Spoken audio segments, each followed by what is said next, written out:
Good afternoon. Turn this on. How do you turn this on?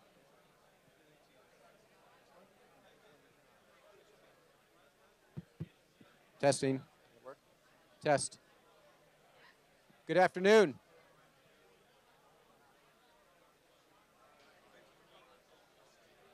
Oh, David. After all that trouble, it still I'm like, oh my God. Yeah. You tried. Here, I don't think this is working.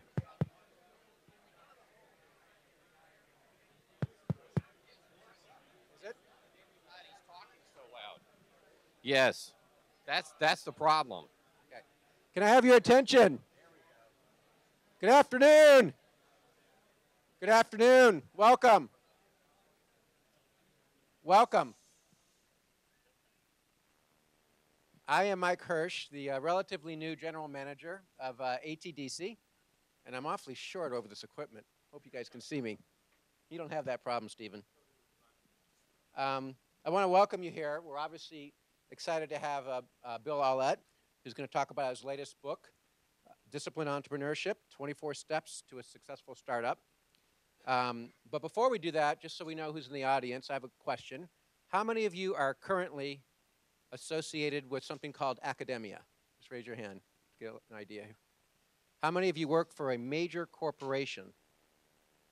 How about a mid-sized small corporation? How about it? How many of you consider yourself an entrepreneur at this moment? There you go. How many of you are not sure what you're currently doing? What I'm going to do is give a quick overview of ATDC for those of you that don't know, but before I do that, how many of you are associated with ATDC here in Atlanta? How many of the broader, not ATDC, but the broader startup community in Atlanta? Great. Welcome all of you. Try to do this casual. ATDC's mission is to help technology and life science companies, entrepreneurs rather, build viable, keywords viable, companies that disrupt their market and drive economic value.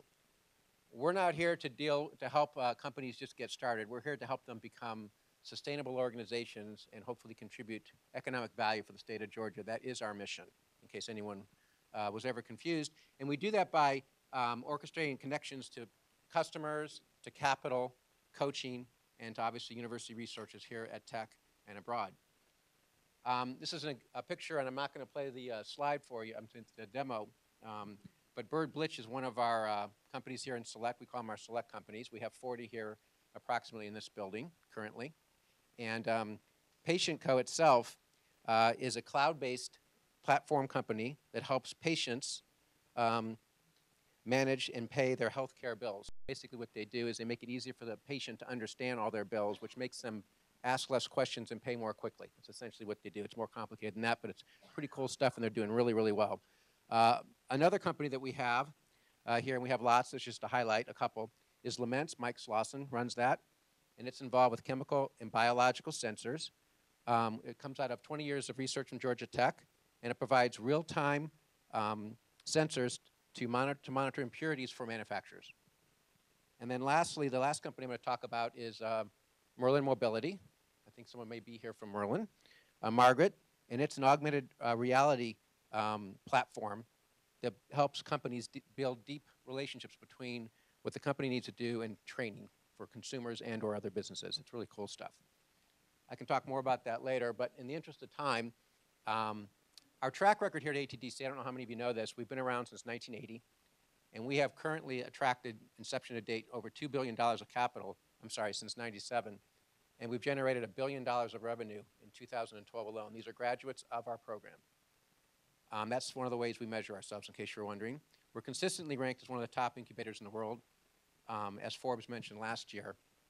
The way we get companies is through several sources. If you're associated with Tech, Venture Labs is out there. It's part of the organization, and they're focused on, part of Georgia Tech, when I say the organization, and they are focused on finding technology that exists within Georgia Tech in particular, figuring out what subset of that technology is ripe for commercialization, teaming that entity up with an entrepreneur, and launching a business. And once that business gets a proven technology, hopefully then they become part of ATDC when they actually have a viable business as opposed to a proven once they have the proven technology done. The other places we get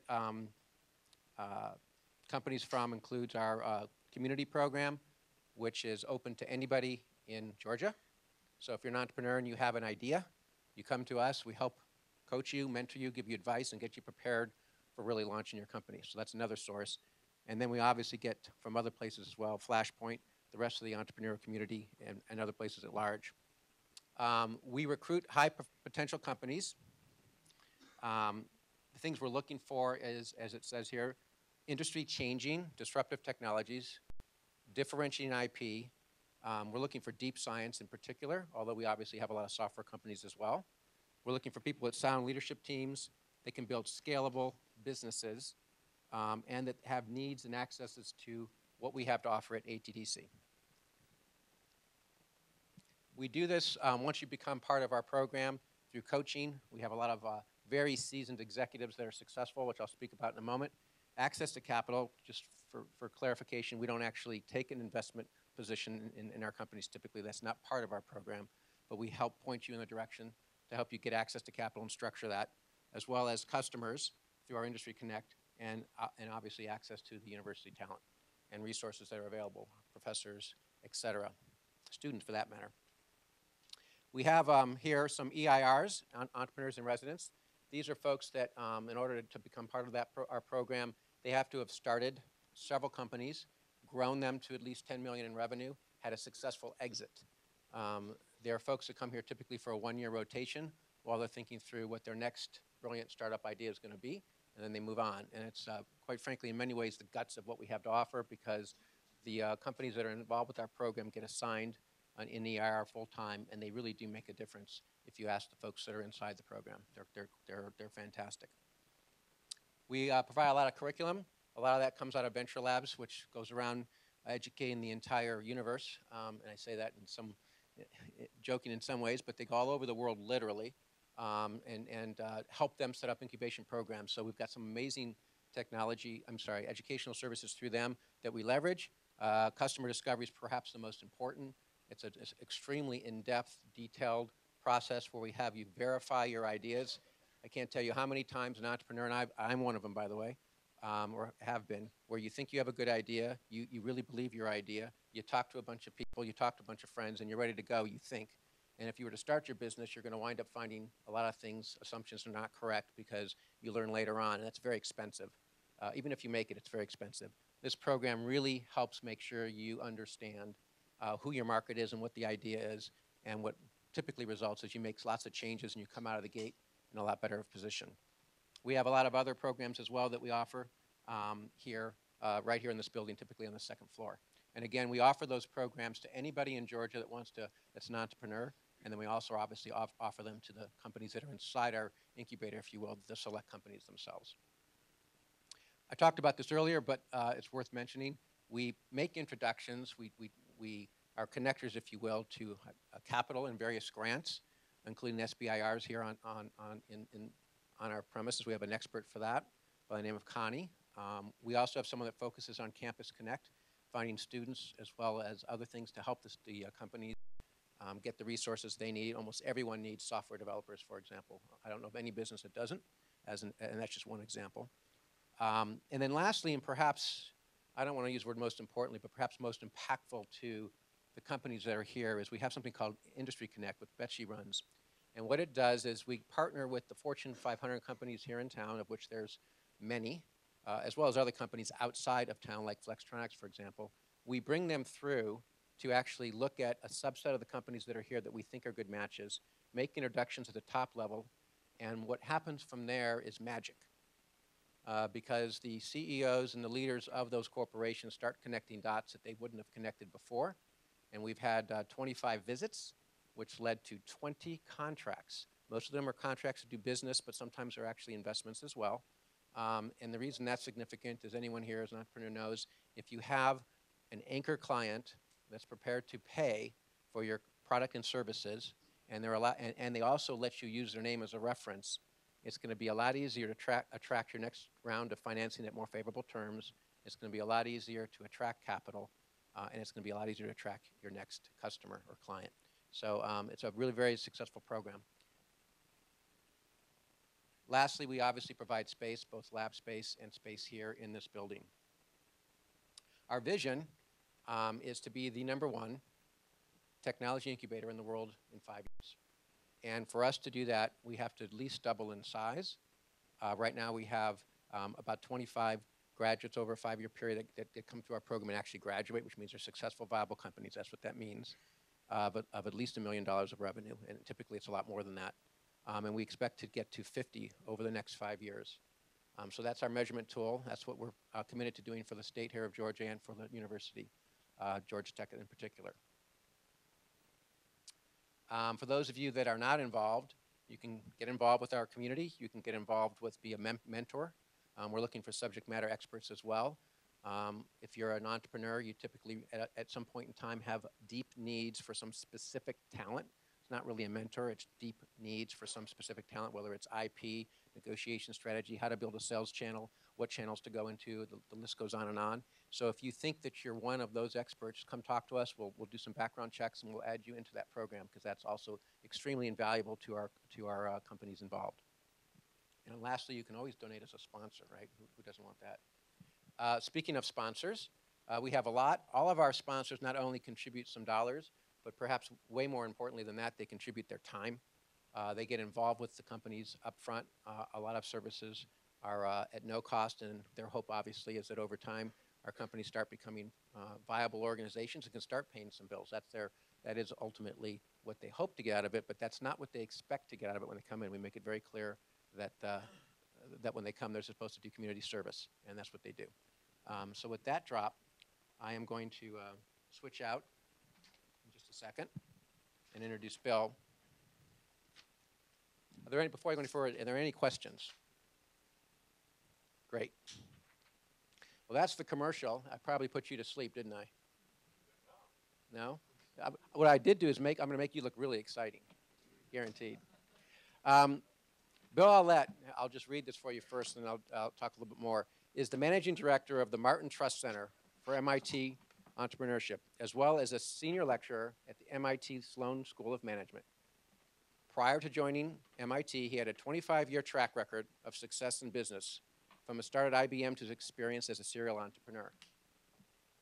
He started and ran Cambridge Decisions Dynamics and Sensible Technologies, the latter of which was ranked in Inc.'s 500 fastest growing companies with a global presence and garnered over 24 awards. He's raised over $100 million for his companies and serves on numerous boards. Today, he works around the world with entrepreneurs, small companies, large companies, and governments to promote innovation-driven entrepreneurship, and has most recently written the book Disciplined Entrepreneurship, which he's here to talk about, 24 Steps to a Successful Startup, which has been very well received. I personally found the book a very easy read and a book that everyone should read that has any interest in starting a company, of which there's several in this room.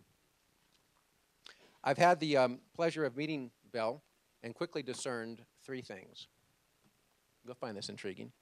1, he's obviously very bright and insightful. 2, he has a tremendous capacity to connect the dots, which includes keen insights into technology and process, but most importantly, people. And he'll share that with you a little bit. You'll see how he connects those dots. And he's obviously also entertaining to listen to. His friends describe him as unconventional.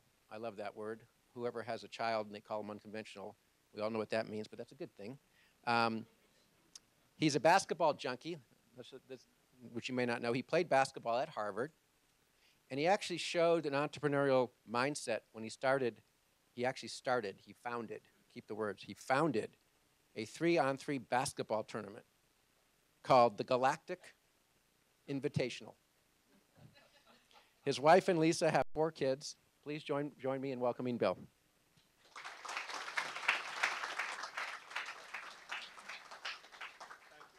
I don't think I'll need this. Let me just tell you what I really am. I'm just a slow white point guard who can't shoot anymore. We are streaming you. Oh. I feel like I want to sing I Can't Get No Satisfaction when I have this.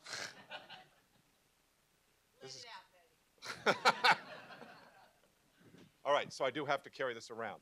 All right, so I'm here to talk about entrepreneurship, and it's something that I believe very deeply in, and I want to help you all who want to be entrepreneurs to be better entrepreneurs. So that'll work now. And if you have any questions during it, I'd encourage you to just tweet me. How many of you are on Twitter? Good. Everybody? Good. So just tweet me. It's at this. And so then I'll get the questions, and that way I'll just pick them up at the end, because I would like to get a lot of questions. And I want to apologize to you all, first of all, before we even start here, because I'm from New York.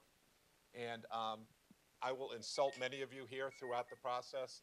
And those who I don't insult, please see me afterwards, because I'd like to have the opportunity to insult you. So what I'm going to talk about is entrepreneurship. And why is entrepreneurship? It's funny because I'm reading this book now about Malcolm Gladwell. I don't know, how many of you reading that, David and Goliath, or how many of you read it? It's pretty interesting. It's not exactly rigorous social science, but it's interesting. And it's, you know, when I went to I went to undergraduate in arts and crafts school up north, where we did finger painting and basket weaving. It's called Harvard, and some of my colleagues are here. And I think I might have been the most entrepreneurial person in the class, because I was starting basketball tournaments, doing all kinds of different stuff. And I had never even heard of the word entrepreneurship. So that was when I graduated. So I ended up working at IBM for 11 years. And then I figured out there was this thing called entrepreneurship. But today, entrepreneurship is this amazingly hot thing. Rather than being that crazy person over there, now all of a sudden it's cool to be an entrepreneur. At Yale University, 20% of the student body, and Yale University isn't exactly a bubbling hotbed of entrepreneurship. 20% of the class want to be entrepreneurs now. I was up in Quebec, 25% of the young people want to be entrepreneurs. So entrepreneurship has just become this incredibly important thing. And the question, first of all, is this a bubble, or is this something that's sustainable, or what's going on here? And what's going on here is that when you look at I was just reading on the plane down here, they're saying that startups aren't producing as many jobs as they used to. Well, that's kind of scary, because between 1980 and 2005, over 2/3 of all the jobs that were created by startup companies, not small companies, startup companies. I'm going to differentiate between those. And so when our kids, I'll say my kids, grow up, there's no longer an IBM. I remember when I got a job at IBM, everyone was so excited because I'd become legitimate. You know, I had a real job. I was going to be able to have the Oldsmobile station wagon and 2.4 kids and be able to get married and have a job for life. And that doesn't exist anymore. And by the way, when I got a job at IBM, I was trained for 2.5 years. 2.5 years. Those don't exist anymore. So the jobs that are being created by startup companies like where my son works, MediaMath. Company didn't really exist. It does online advertising, ad tech, analyzing how you spend your money. So it's actually an economic imperative that everyone's interested in it. It doesn't matter whether you're, Republican, Democrat, Independent. Everybody wants entrepreneurship because it's creating the jobs. It's also solving our most intractable problems, be it education, healthcare, energy, environment. It's entrepreneurs that historically solve these intractable problems, and it will continue to be that. So entrepreneurship is this fabulous thing, and it's part of the new campaign at Harvard. It's a part of the new campaign at MIT. By the way, how many of you from Georgia Tech? There we go. Way to go. We think of you as one of the finest tech school south of the Mason-Dixon line. We think of you as a Georgia Tech. Yes. We hear that a lot. But so entrepreneurship is incredibly positive right now, but people don't really understand. Just to put it in perspective, to Georgia Tech and MIT. MIT now, it's interesting. MIT is this red hot school that everybody wants to go to. For the second year in a row, it was the top, place in the world, the top university in the world. There's two problems with that. First of all, MIT is not a university. I don't know, is Georgia Tech a university? There's not a simple answer to that. So technically, MIT is not a university. It's a technical land-grant institute that was set up in 1860s, 1861 or 63, depending on your history, that was set up to man the Industrial Revolution. It was not set up along the Oxford-Cambridge model of setting up a university, knowledge for knowledge's sake. At Harvard, the motto is veritas, which means truth, kind of like clergy. It was set up by clergy to train clergy. So you're seeking the truth, and this is what education was about. It's interesting because it produces politicians and lawyers, like my friends here, but that's for another story coming out of Harvard. But MIT, on the other hand, was set up in 1863 under the motto mens amanus, mind and hand. And if you look at the logo, it's a steel worker there. And it was a land-grant university, and it was never meant to be on the Oxford-Cambridge model. It wasn't even a university. There's no law school. There's no medical school. It is just how practical can we make it? And that has become the trend, and it will continue to be that way. But what is entrepreneurship? All right, so and it was interesting when you see this, politicians, and Obama and Romney were classic about this. They said, entrepreneurs, we love entrepreneurship. Yet they would mix up entrepreneurship. And there are two fundamental different types of entrepreneurship. The first one is called SME entrepreneurship, or small, medium enterprise entrepreneur. These are small companies that are set up to service a regional market. This is your nail salon. This is your pizza parlor. This is your little trading company that's in Atlanta. This is serving a regional market. This is built to be small, and it will stay small by and large. It could become bigger. But these are great parts of the economy. These are geographically distributed. They're what they call non-tradable jobs, that you don't export them. And they do very good things. But they are small companies that tend to stay very small. And in these, the issues that you're dealing with here are much different than the issues that we're going to talk about, that Michael was talking about. The other side of this equation is innovation-driven entrepreneurship. And what's on this side of the equation is I'm going after global markets, or at least national markets or super-regional markets. And you say, well, can't you be both? The fact of the matter is, when you analyze this, they're two fundamentally different systems. It's like saying, well, what's the difference between basketball and baseball? They're both sports. You know, you run and jump and do that. But in fact, in this is when you had the stimulus package, for instance. You want to get quick results, you put it into these, because you'll get jobs quickly. When you put something into this, what happens is the graph of cash flow goes negative, and then it goes up, but it has basically unlimited upside. This is more linear growth where you can get a faster response. Over here, you're looking to do something great. You're looking to build a big company. On this side, you're more in control of what you're doing. This is more likely to be a family business, a service business. This is a product business, and you're going to give up a stake of the company somewhere along the way. There's a saying by one of my colleagues and a guy at Harvard named Noam Wasserman. It says, you can be rich or you can be a king. Over here, you can be king. You can be in control. Over here, you can be rich. But it's hard to be a rich king in business today. And in entrepreneurship, so these are two fundamentally different things. And where the job creation is, and what Michael just spoke about, is this right here. And this is where the action is. How do you create innovation-driven entrepreneurship? And that's what I'm going to talk about. I'm not going to talk so much about this sport over here. I'm going to talk about that sport. So I think that's real important. And then the next thing we're going to talk about is, can it be taught? How many of you believe that entrepreneurship cannot be taught? Okay? Why? Because I think it takes a core personality type that's willing to take chances, and a lot of people don't have that. Yes? So you can't be taught entrepreneurship.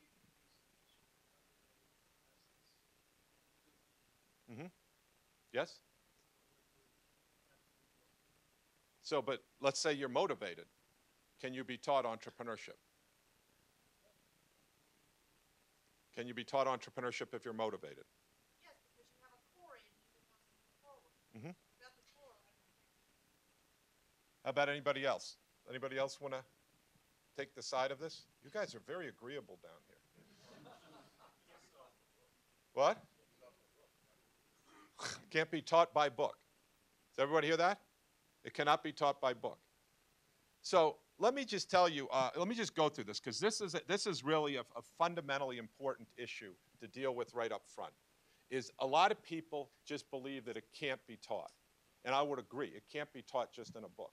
And when you look at the experience, you've got to be teaching it inside, outside the classroom. You've got to have the you've got to have the spirit, and then you've got to get the experience, but you got to build up skills. But there was a heck of a lot of people who think that it can't be taught. And I don't know if you saw the thing on Squawk Box. Well, it can't be taught. You're born into an entrepreneurial family. It is. There's no data to support that. I mean, there's no data to support that. The data that entrepreneurs come from parents who are entrepreneurs, there's no data to support that. People just say these things and they assume they're true. We like data and we analyze it. You have to have a PhD. Actually, it's inversely related. If you get a PhD, you're less likely, data-wise, to become an entrepreneur. Let me tell you you can overcome that disadvantage, but it's hard, right? But here's what the data does say. And this is my personal experience, which is a data point of one, which is not a data analysis, but is clear. My first company that Michael mentioned was Cambridge Decision Dynamics. That company is in full stealth mode. Do you know what full stealth mode means?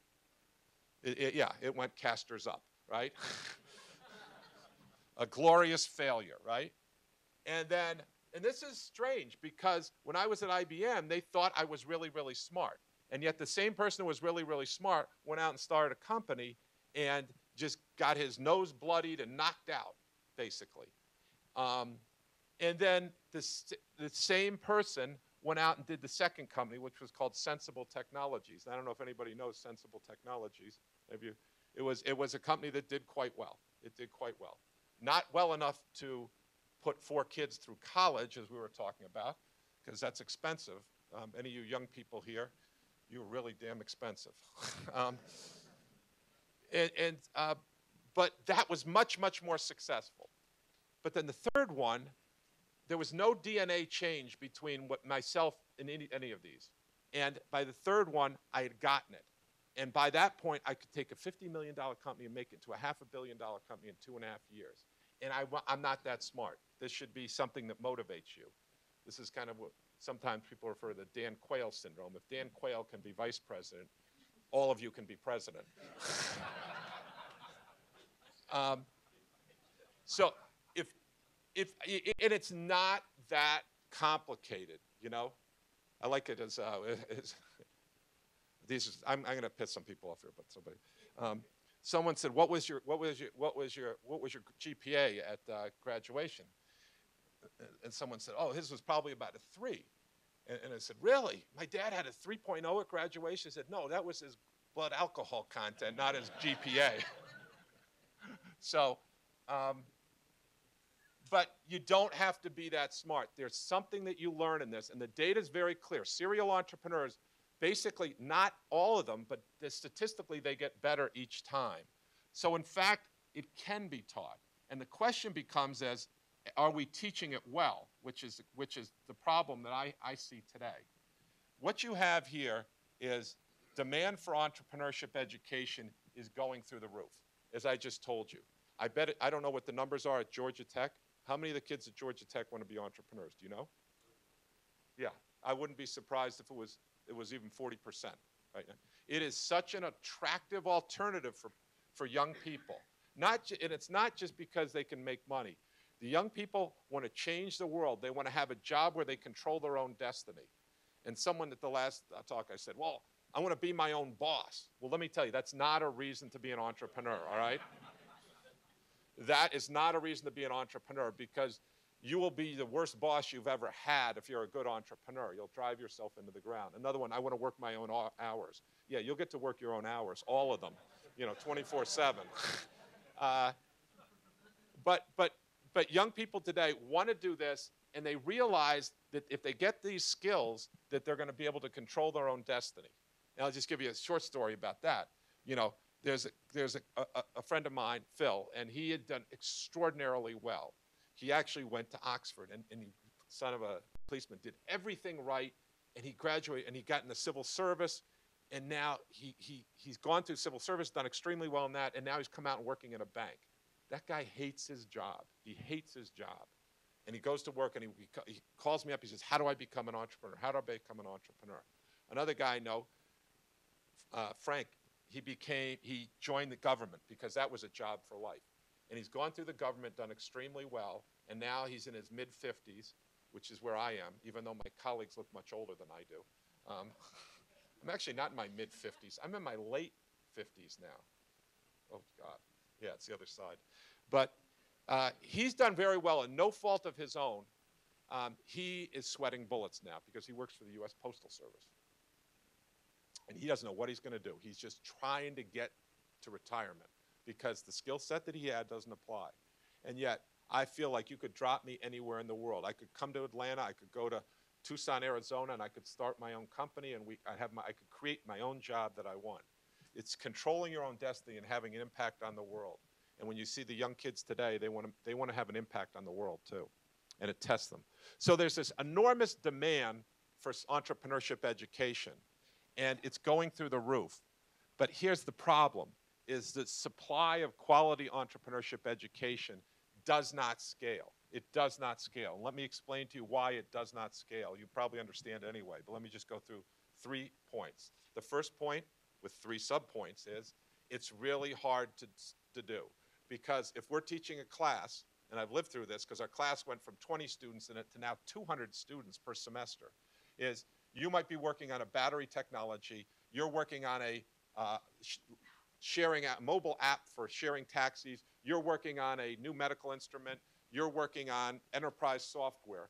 The context of all these is so different that we have to kind of readjust. It's hard to give scalable answers in that. The second thing is it's experiential. You need a lot of lab work in it. You need a lot of getting out in the real world and doing it. And the third thing is what Michael was talking about. Today, the way we teach it today, it's very mentor intensive. It's very mentor intensive. And it's hard to find good mentors who are honest brokers, who aren't in it to get a piece of the company and they really know what they're doing. So number one, it's really hard to do entrepreneurship education. The second thing out of it in entrepreneurship education is that it's real easy to fake it. It's real easy to fake it. What you do is you just get someone in, you have a speaker series, you tell a bunch of stories, and that's what I used to do. I would come in and I'd tell stories, and people say, oh, it's awesome, I want to be an entrepreneur. And then I'd run out of the classroom at the end, and they would give high grades, but I didn't run the course. So I just gave like one lecture, I was gone. The next person would come to lecture. But there was no framework in which that they had to really to do it. So it was easy to fake. The third thing is that there's not a lot of entrepreneurship body of knowledge out there. This is not like electrical engineering or mechanical engineering. Business schools have only been around for 100 years and really seriously for 50 years. And in business schools, what they've taught is oriented towards large companies because that's where the money was and that's where the data was. How many of you are faculty here? I assume we've got some faculty over here. Yeah, and if you want to get tenure, you have to go where the data is. You get data sets and you match the data sets. Are there data sets in startup companies? No, there's no, you're entrepreneurs. It's impossible to get good data sets.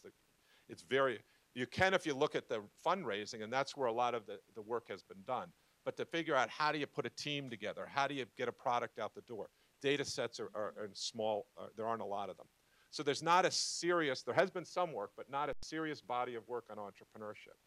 So what's happened, because it's hard, because there's not a big body of work, because it's easy to fake, you get this entrepreneurship by storytelling right now, because the market abhors a vacuum. So people are wanting to do this. Schools are being set up with entrepreneurship programs, and there's not a rigorous framework. If you want to set up economics, you know where to go. You get Samuelson, you book, you kind of have a common language. We don't have that in entrepreneurship. So what we have is a bunch of fraud out there. We have Donald Trump doing the, excuse me, I'm a little opinionated, but you have Donald Trump's Entrepreneurship Institute. Have you heard about this? Yeah, where you go there and he'll tell you a few stories and then they'll put you in a Shark Tank and then they'll try to sell you real estate. and you paid thousands of dollars for this. This is true, by the way. Look this up. And you say, that's outrageous. That is true. And that is outrageous. But that's just so obvious to you all. There's so many other versions of this going on right now that it's deplorable, I think. And what's going to happen here, there's one now, a conference on the West Coast. They're charging people $2,000 on average to go to this conference. And what do they get? One whole week of storytelling about entrepreneurship. And they have 5,000 people coming. This is a big, big business. That's $10 million. And probably all the people working there are, volunteers, And I'm telling you, this is a huge business. This is not something and you're going to see startup schools. I'm sure at Georgia Tech, you've got an entrepreneurship program, and you're trying to scale up to this, because if you don't, the students aren't going to come to your school. So we have to take this, and if we don't do a good job, you're going to see this backlash, and we already see it. You've got, someone just sent me this article in Spain where unions are saying entrepreneurship just doesn't work. Just give us the money and we'll build bridges. That's not the answer. That's not the answer. Yes, it's good to build infrastructure. It's probably good to do some stimulus, but long term, we need entrepreneurs creating jobs, sustainable jobs, and solving real problems more than just building bridges. So I worry a lot about this, and how do we scale it? So, and I'm not saying, by the way, that storytelling doesn't have a role. There is a need to motivate people, and that's what we have here, and we do that. This is what we talk about. It's more fun to be a pirate than to join the Navy. And it's important when you look at entrepreneurs that they have to have, and this is kind of some of the stuff in Gladwell's book I think is good, is when all the fish are swimming this way, an entrepreneur has to be willing to swim that way. They have to be willing to look at things differently. They have to take a joy in taking on the system, because we are attackers as entrepreneurs. We are not defenders. When I was at IBM, I was a defender. We were defending it. We were incrementally trying to grow our business. It's a totally different mentality when you have nothing to lose because you've got nothing as an entrepreneur. So you have to thrill in that, and you have to pursue it with creative irreverence. At MIT, we call this hacking, but we can't use words like hacking because that's illegal. But that's what we call it at MIT. How do you hack the system? How do you short circuit things? How do you make things better? How do you change the system in a way that other people aren't thinking about it? However, in this spirit of creative irreverence, the spirit of a pirate, you have to also have the execution skills of a Navy SEAL. You have to have discipline. And this is why I really like the name Disciplined Entrepreneurship as much as my publisher did not like it. My publisher really didn't like the title. They said, we love the book, but can you change the title? I said, what do you mean? They said, that word is not a word that you use in the title of a book. It's one of the few words. And I said, I understand, entrepreneurship, there are a lot of words out there. They said, don't be a wise guy. It's a discipline. I said, why? Why is discipline such a problem? You said this before. And they said, because it makes the reader feel like they got to do a lot of work. I said, you're laughing. This is an actual discussion. And so you'll like what I said, being a wise guy. I said, oh, I get it. So what would you suggest? And they said, well, 4-hour work week is selling like hotcakes. We'd be a lot better off with 4-hour work week. So I said, all right, I got it. Let's just call it 6-pack abs in 4 minutes, and we'll sell even more. They didn't think that was funny, but that's the point here, is that we're trying to create a discipline of entrepreneurship. We're trying to create a framework that you can take this spirit that people have to be an entrepreneur and convert that into something that can become real.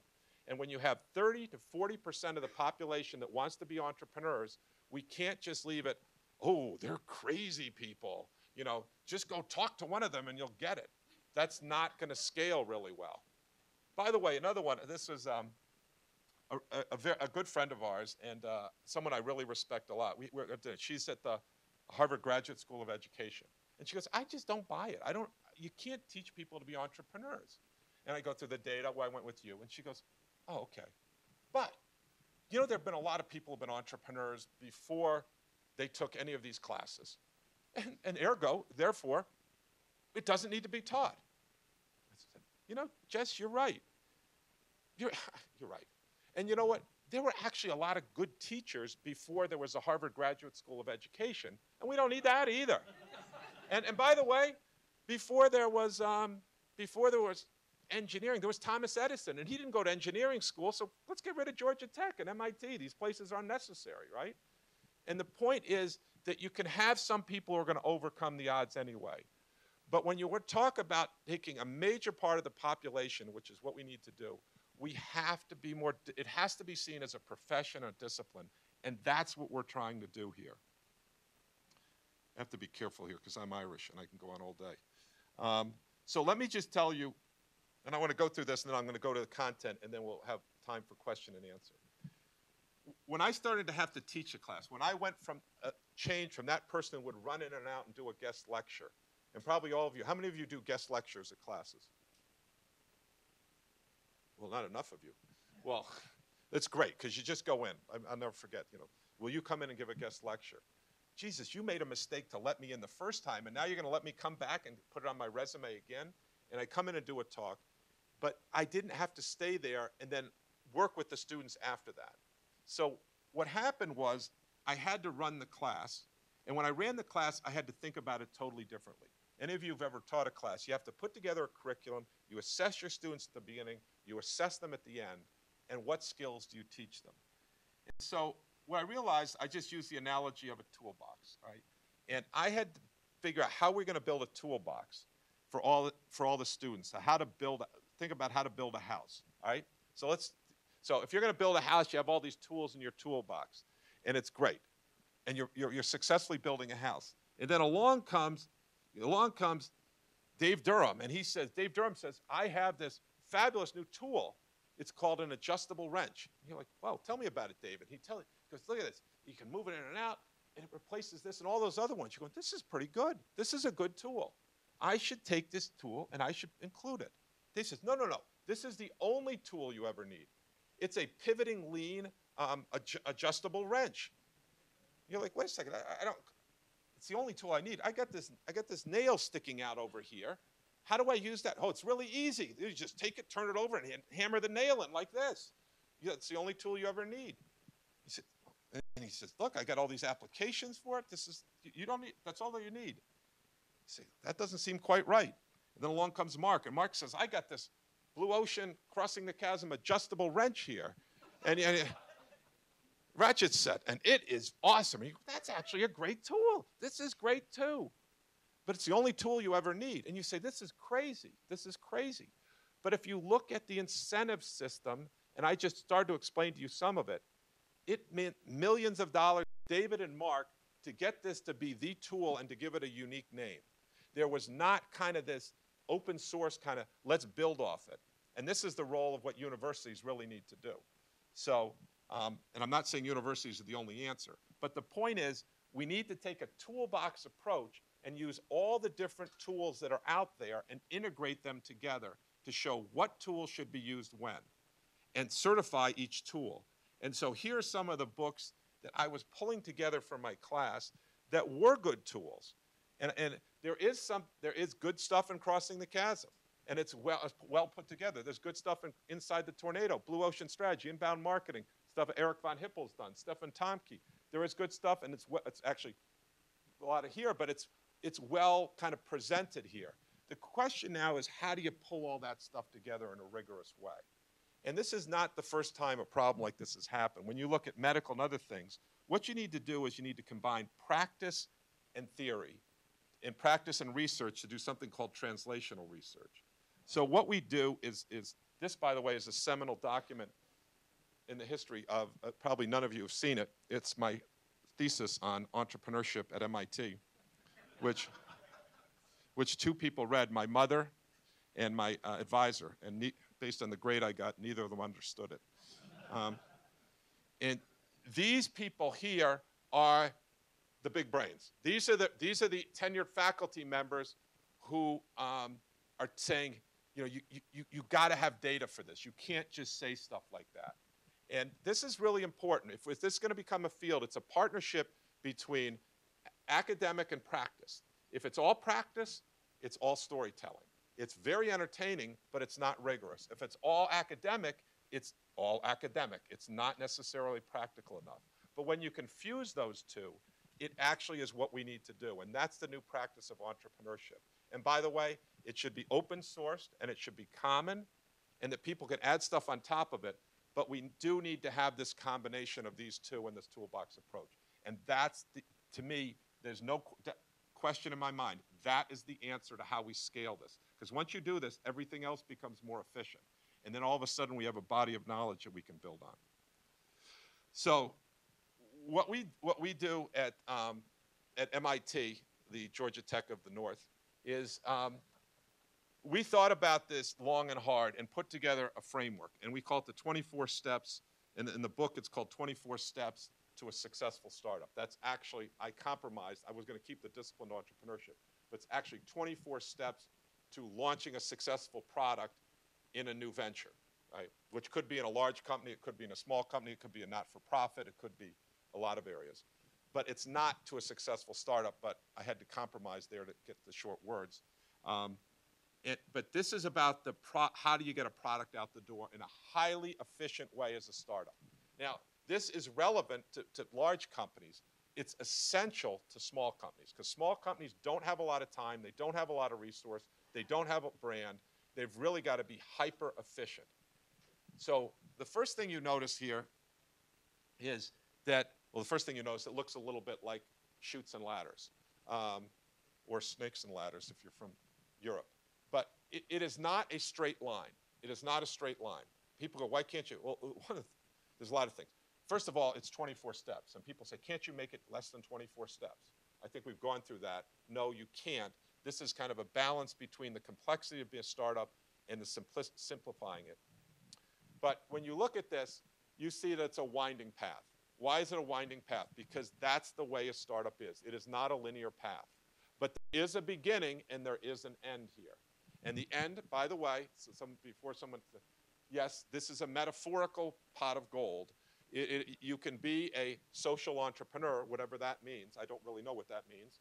But you can say, I want to change the world, and that's a goal. That's fine. And a lot of our entrepreneurs use the disciplined approach to be able to achieve goals, to empower women in Africa, to change the bottom of the pyramid, to get more recycling done, to solve our energy problem. So it doesn't just have to be a pure, I want to make money type of thing.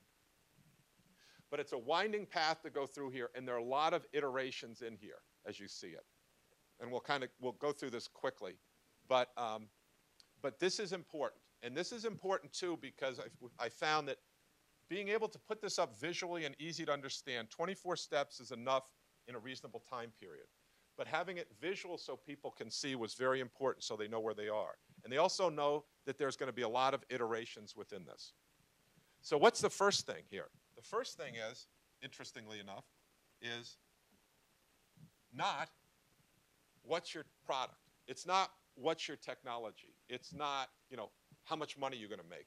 The first question that we ask is very simple, because everyone who comes in has to have an idea or a technology. If they just say, I want to be an entrepreneur, we say, you got to come up with an idea. Otherwise, you can't start the game.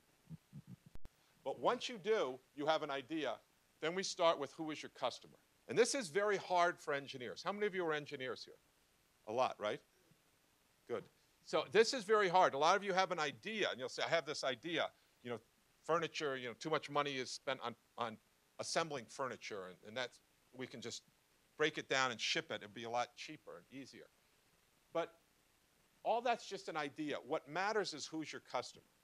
And I'm not going to have time here to go through it, but in a class, the first day, we go, what's the single necessary and sufficient condition for a business? We'll go through this exercise. The single necessary, people say, technology, no. A product, no. A business plan, no. A CEO, no. Raise money, no. A paying customer, right? A paying customer. If you have a paying customer, you have a business. That's a single necessary and sufficient. It's not necessarily mean you have a great business, but it's where you need to start. And that simple truth we have to keep in mind, because you have to build the company from the customer back, not pushing out what you think is right to the world. And people say, well, Steve Jobs just pushed out on the world what he was right. Steve Jobs, if you read that book carefully, first of all, he didn't do very well when he did that at the beginning. But later on in his life, he actually became the customer. He literally turned himself into the persona of the customer. And he could figure out what they wanted, and he could build the product. So who is the customer? And here in the steps here we go through, the first step is stop talking about your idea. Just tell us, and we lay on the board, who are all the possible customers that would use your technology or would use your idea. Lay them all out and think as broadly as you can. Let the sunshine in. Come up with crazy ideas as who can do it. Doesn't matter. And in fact, we encourage crazy ideas because a lot of times that opens up the aperture. And then it's sometimes on these fringes where your initial market might be. So the first thing is, what are the different markets? And we could sit in a room here and brainstorm. If we had time, we'd say, what's your idea? And if you threw out your idea, then we would come up with all the different markets, and we wouldn't have to go very far to do that. But that's just the beginning, because now we have to do something called primary market research to start to sort out who's relevant here. And primary market research means you got to go talk to customers. In our class, the second week of class, we say, that's great. Go out and talk to 30 customers and come back. This is what in Steve Blank called customer development. Get out of the building and start talking to customers. And then once you do that, you start to flesh out your matrix to say, of these ones, here are the 6 that I want to focus on. But once we have 6, that's still way too many. We can handle 6 for a little while, but we're never going to succeed. We're going to have to figure out in step 2, which is the singular market that we're going to focus on. This is what we call a beachhead market for the military operation. You know, you don't attack on all sides. You attack one place, you get on the beach, and then you spread out from there. And entrepreneurs sometimes have people who want to be entrepreneurs, I should say, have a hard time with this. They say, doesn't that decrease my odds? And the answer is no. If you want to catch a rabbit, you don't try to catch 6 rabbits at once. You'll end up catching none. You focus on one rabbit, you catch one rabbit, and then you can move on to the second rabbit. So the need for focus is critically important. And then once we've chosen that beachhead market, after we've done sufficient primary market research, we narrow it down. There's criteria how you choose that. Now we're going to build an end user profile. That is, who is the person that's actually going to use your product? Well, you say, I care about the person who's going to pay for it. Actually, you probably almost 99% of the time care about the person who's going to use it. Well, that doesn't make any sense to me. No, trust me, when you want to generate value, you need to get someone to use it. All of you use Google. Or probably everyone uses Google here. Let's assume you use Google. You don't pay for Google. The advertisers pay for Google. But until Google gets you to use your Google and give up your private data, then there's no value created that someone else will pay for it. So you've got to figure out who's the person that's going to use it to generate an asset that you can then monetize. Often the user is the same one who will pay for it. The economic buyer and the user are the same. But the first thing is build an end user profile, and that's a composite. That says, you know, the person who's going to buy our water filtration system for the data center is a 40 to 50-year-old man, white male, who is a facilities manager, who drives a pickup truck, who is very, very concerned about reliability, who belongs to the local volunteer fire department, and all these types of things. This is important. This has been done for years very, very successfully at places like Procter & Gamble, and we're just taking this kind of user-centric design and things that they've done at Procter & Gamble, and we're scaling it down to work in entrepreneurial ventures. And that's a very good thing. Then once we do this, we then check in step 4, what's the total addressable market? How big is this market?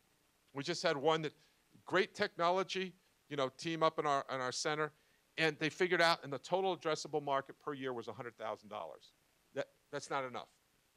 If it was $100 billion, that's way, way too big. You can't address such a big market. You're trying to boil the ocean. So The total addressable market in a $20 to $100 million a year market, that's a very reasonable market for you to go after. Maybe aggressive. There are other considerations in it. But that's what you want to do, because you're just trying to get a beachhead to get going. And then once you do that in step number 5, we get into the actual persona. The persona is a real person. So here we built a composite of our end user market, and in the persona, we say, this person exists, and his name is Chuck Kirby, and he's at the data center up in Littleton, Mass, working for IBM, and he has 25,000 blade servers, and he's growing at 20% per quarter, supporting the cloud business at IBM. And you say, well, that's only one person. Yeah, that one person, if we win that one person, then we will win the rest of the market, because that person represents the rest of the market. Well, why do you do that? Why do you pick one person? Because it's incredibly effective. Because it's like when you see people give money. If you give money for a generic thing, it doesn't motivate people. If you put a picture of one child, they will give money for it. And the power of having a specific real person tends to move the discussion along. Product development. Should we have this feature or not? Well, what did Chuck think? And we can debate that for a long time, but we can end that debate very quickly by just picking up the phone and calling Chuck and seeing what he thinks. There's an idea to break the gridlock in DC, by the way. But this persona exercise is incredibly liberating to teams, because it gets them really focused on who their customer is and not thinking about pushing their technology out. It's a good exercise for a team to do from an analytics standpoint. It's also an excellent thing to do to build your team to get them focused in the right way. And then later on, we may or may not have the right persona, but we're going to double and triple check that. As you see, we get to step 9 when we get the next 10 customers, and then we might change our persona. But at least the process is moving. The process has got to move. And so as we go through that, we figure out who our customer is. And this is a this is the foundation on which everything else is going to build. Please keep your questions or tweet them to me, and then we're going to get them. I'm just going to finish this, and then we're going to go to the questions. The second thing we do, which is, now that I know who the customer is, what can I do for my customer? And this involves a very well-defined process of what's the life cycle use case. And this is not just how the customer uses our product relative to what they do today, but this is, how do they know they have a problem? How do they find out about our product? How do they evaluate it, bring it in, and then use it? And then when it's successful, tell other people. This whole life cycle use case is incredibly important. And what we're doing here is we're getting more and more specific. What, in our class, they know this is, when they get their papers back, too general, too general, too general. Entrepreneurship is about specificity. If you want to win, you got to be real specific. When you're general, it's like, ethereal. It's where the rubber meets the sky, so to speak. So we want specificity. How exactly do they use it? How exactly do they find out about it? How do they evaluate it? The next one is high-level product spec. And there was a lot of discussion. Why do you wait until 7 to say what the product is? Why don't you say that up front? Because the moment that you say what the product is, and people say, well, engineers especially, they want to build a product. Let's build a product. That's very fulfilling in some ways, and it's very, very dangerous. A, it costs money. B, as soon as someone builds something, they're attached to it. They're attached to it. They've driven stakes in the ground. They're going to defend that. And so what we do here is we wait. We want to get a robust understanding of the customer. And then actually here, we don't want them to build something. What they do in step 7 is to build a brochure. They're not writing code yet. This is very, very hard for MIT people. They want to write code. They want to go build a prototype. We got to show them we can build it. No. Because once they do, there's personal equity involved. And so we build a brochure, and now we get them to take it back out to the customer. And by the way, now they can make changes very, very rapidly. And there's no emotional baggage. And then once they do that, number 8 is quantify the value proposition. Now, this was something that always drove me crazy. I'm raising money in every new MBA out of Harvard Business School. Can you quantify the value proposition? What do you mean by that? And they went, so We sat down, is there actually is a very, very easy way to do this. And we go through it in the book, is lay out, first of all, in the persona, you ask the persona, what is your number one priority? Or you might ask them that and they might not know, but you might say, what keeps you awake at night? What do you fear more than anything else in the world? And that persona will tell you, oh, that the computer goes down, or time to market. That's what stays me up. Or, my costs get too high, or, my employees leave the company. They walk out the door every night and they don't come back. Whatever that persona says keeps them awake at night, is their biggest fear, then that's what you focus your value proposition on.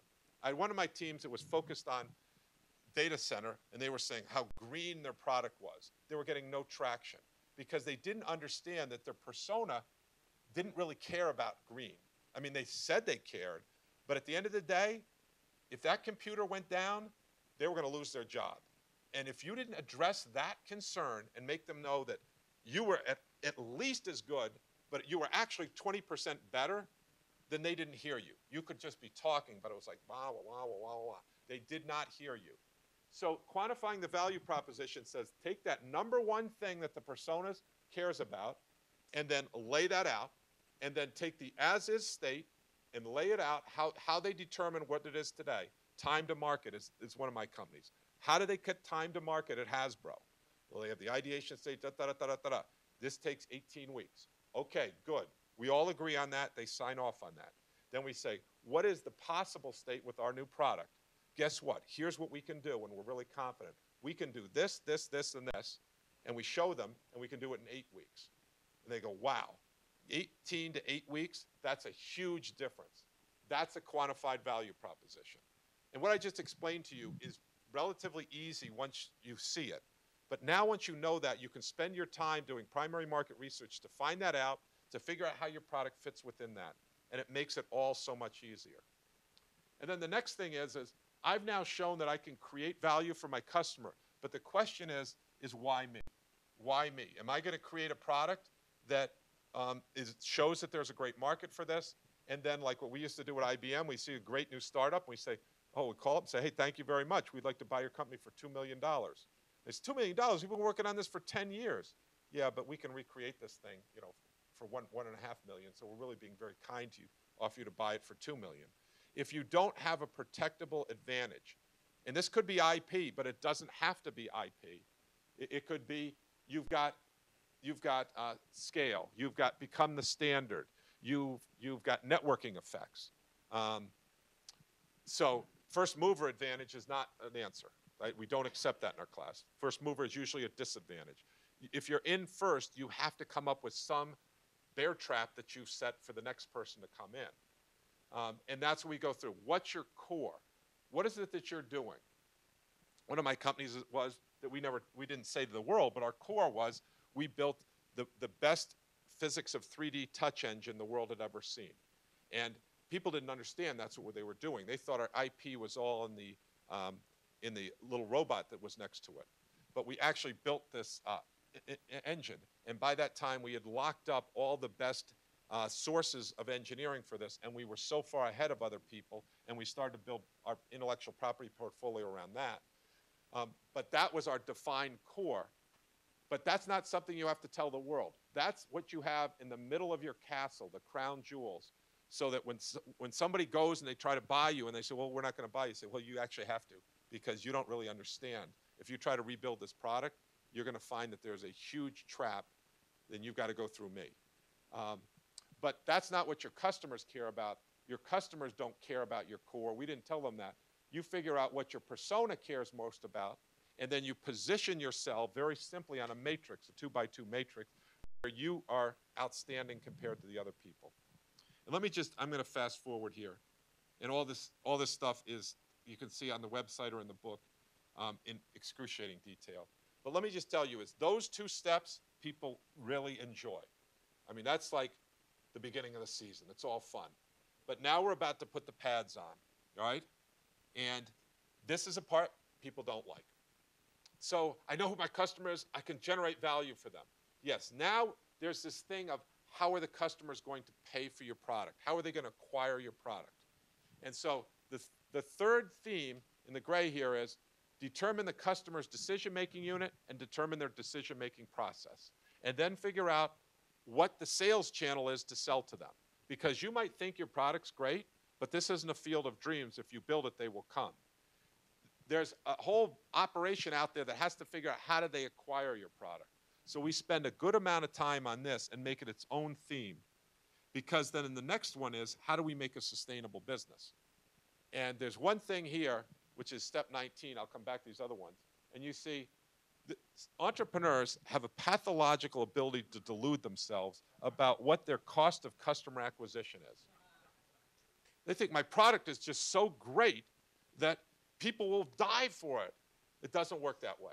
It does not work that way. And it's our job as educators to throw cold water over them and say, no, you can't do this. I've done it. You know, someone said, why are you the one that should be writing this book? And I said, because I have great wisdom. And they said, yeah, you have great humility too. And I said, no. Let me explain to you what wisdom is. Wisdom is scar tissue from making mistakes. And I guarantee you I've made more mistakes than anybody in this room from a business standpoint. I have lost I've lost over $100 million for my investors. I've made dumb decisions. And I stand here and tell you that. I'll explain them to you if you want sometime. But I have done lots more dumb things probably than anybody in this room. But I won 3-2 in the end. And so that's what matters. And you learn from your mistakes. I don't buy into this, let's celebrate failure. I mean, if that were true, the Mets would be the most celebrated team of all time, right? I believe that failure hurts and you learn from it, and then you get better over time, and that's what scar tissue is about, and that's wisdom. So I was this person. I thought, oh, they're just going to buy it. And then when my mentor sat me down, Jim Baum, and said, what's the exact cost of customer acquisition? I found out it was $35,000 to acquire a customer. And I was shocked, which was scary because the average profit we got from a customer was about $15,000. So I had to completely redo the business. So all we just did here in this step before was to help calculate this.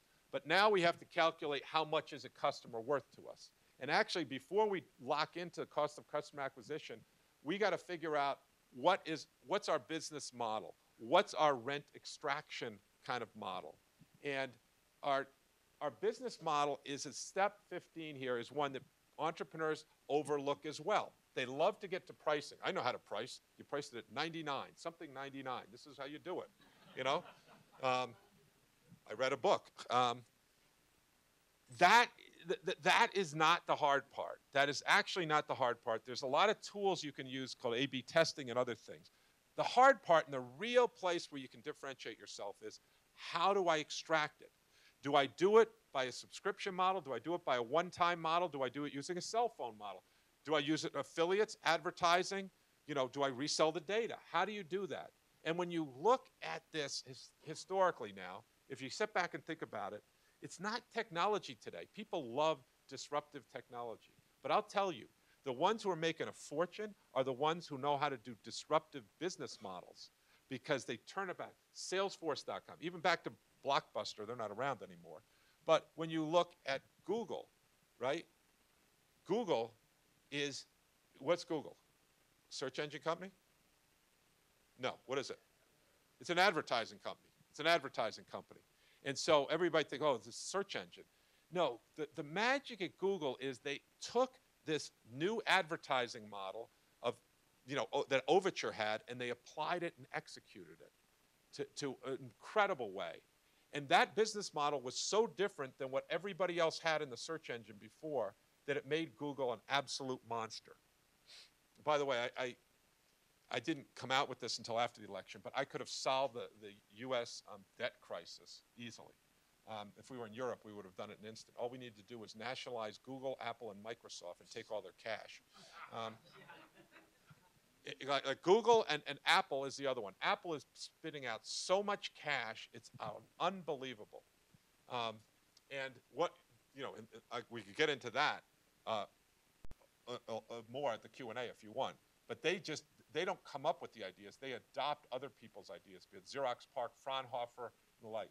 But one of the brilliant moves they've made, when you think back on it, is to position them extraordinarily well, despite Microsoft's money going after them and Google going after them, is iTunes.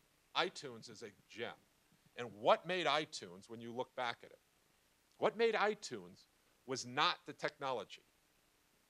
What made iTunes was the fact that they sold songs for the first time for 99 cents. Because before that, everybody thought, oh, it's subscription, just do it. But consumer behavior didn't like that at the time. They said, we're used to buying CDs and being able to keep them forever. And then Apple said, no, we're going to sell it for now. They chose a different, when all the fish were swimming this way, they said, we're going to swim that way.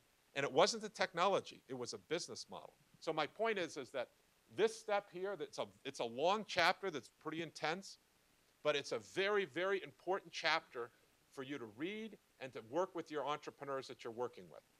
Because the pricing's easy after that. The pricing, you just make a guess, and it's like one of those solvers in a spreadsheet. You just put in a number, and eventually it solves for it. You have to come up with a reasonable number on the pricing, but you'll eventually get there. And once I know 15 and 16, and then I generally know my costs, I can come up with a general calculation of what the lifetime value of a customer is. And so now I've got the unit economics. We don't have to make 5-year, 10-year financial statements. Let's just get down and figure out the unit economics. How much does it cost to acquire a new customer? And then how much is that customer worth to us when we reach steady state? And then if you tell me that, I'll tell you whether it's going to be a good business or not. And it's got to be, the lifetime value has got to be significantly higher than the cost of customer acquisition, because it doesn't include everything. But if it's 3 times or more higher lifetime value than the cost, this is a good business. And we can go into this. And if you think about this, and you'll see examples in the book, and I didn't talk about, this is why, I said it then and I'll say it now, is, this is why the Groupon model does not make sense. The cost of customer acquisition and lifetime value, you want to see the lifetime value of a customer creeping up, and you want to see the cost of customer acquisition going down. And for LinkedIn, it's beautiful. Cost of customer acquisition is going down, lifetime value is going up. For Groupon, you explain to me, because that riddle can't be solved. And that's one of the reasons why in their accounting, they were, they got kind of caught on it, because cost of customer acquisition versus lifetime value made no sense, and it was not coming down, it was going up, because they didn't have a very good core either. So a really defensible one. So that's how do you make money off it? So now we're feeling good. If we're this far in the game, we're feeling good. We've probably iterated many times, but now we've got the unit economics right. We've got a core. We know who our customer is, but now we got to build the product. And we have to build the product in a very efficient way. And this builds off a lot of Stefan Tomke's stuff and some of the lean startup stuff, that how do you identify your key assumptions, and then how do you test those assumptions? And you don't have to necessarily go out and build the whole product. You can do a lot of this stuff in 20 and 21 very simply by good primary customer research or A/B testing using digital tools. And then we define the minimum viable business product. I mean, it's not very precise when you look at the Lean Startup book. They throw around minimum viable product as assumptions and a product. To me, a product is something that you can give to a customer and you get some money back from them. So I call it a minimum viable business product. And then once we do that, we start getting in a feedback loop from the customers. And again, here's the challenge, is that entrepreneurs, which we love, and many of you are entrepreneurs, but you have this delusional technique. And you delude other people, and you have to kind of convince them that this is great. But sometimes you turn that back on yourself. And you have to be careful that when you think this is working, do you have the data to back it up? And this is where the step 23 is, show that the dogs are eating the dog food. Show that the dogs are eating. We want to see conversion rates. We want to see, how long did it take for them to buy them, return rates. We want to see real data to show that you're getting traction. And then once you do that, then we're ready to scale. And then we start to expand the product plan beyond just version 1, and then we start to look at additional markets beyond that.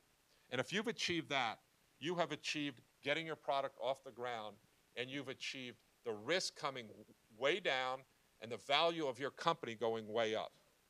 And that's what That's what this is. That's what this process is all about.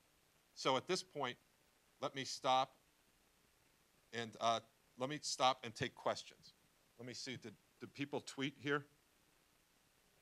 Okay. And let me go through the questions first. My shizzle. That's not a question. But it's a good handle. How does your book distinguish from the work of Steve Blank? Steve Blank has done some good stuff. I don't know, this is Keith. But I found that was not in a bigger context, and we needed a bigger context. You know, this customer development is good. That my thesis was about this as well. I believe very much you need to walk in your customer's shoes. I think it builds off customer development, but it brings in a whole lot of other things as well. It's a toolbox approach as opposed to one. Okay. I really want to make this. Oh, okay. No, bubble or sustainable. Lots of discussion in the audience. The spirit. All right. Let me just ask you to ask your questions. Looks like there's a lot of stuff coming in. Do you have examples of success? Who do you benchmark against? Is this the question? So do we have success? What can you define what you mean by that? Yeah, you have your process. So, for instance, at ATDC, Yeah. investor discovery, Yeah. mentorship, and all that kind of stuff. I can sort of tell you how successful we are mentoring people through, and you've given a scalable process. Yeah. Do you have any data against this to say that, sort of you set me in a room with your book? Yeah. I'm simplifying, but you set me in a room with your book, and I come out more successful. Yeah. And if so, who do you benchmark against? Somebody Yeah. business model canvas or somebody out of campus design school? No, so we use the business model canvas. I'm speaking to Alex again as kind of a way to keep score. The question is, how do you do it? So what we do is we assess. We don't have the perfect experiment where we can send one group in this room and one group in this room, and this group doesn't do it and this group does do it. We see very strong results from our students, very strong results. Now that could be because they're MIT and they're very dedicated. But I've seen it improve over the past 5 years when I've started to use this. And it goes across the board. So in answer to your question, we assess them before. So we run a summer accelerator, and we assess their skills at the beginning and assess their skills at the end. And at the beginning, first of all, I should say, our goal is not to start new companies. Our goal is not to start new companies. Our goal is to teach people how to fish, not to catch a fish. I'll come back in 1 second. And we assess their skills at the beginning of the summer and assess them at the end of the summer. And we saw a dramatic increase in that. And then every single one of the companies that was in our summer accelerator got funded. So, and I should say that we, you know, can I write on here? Do I have to turn this on?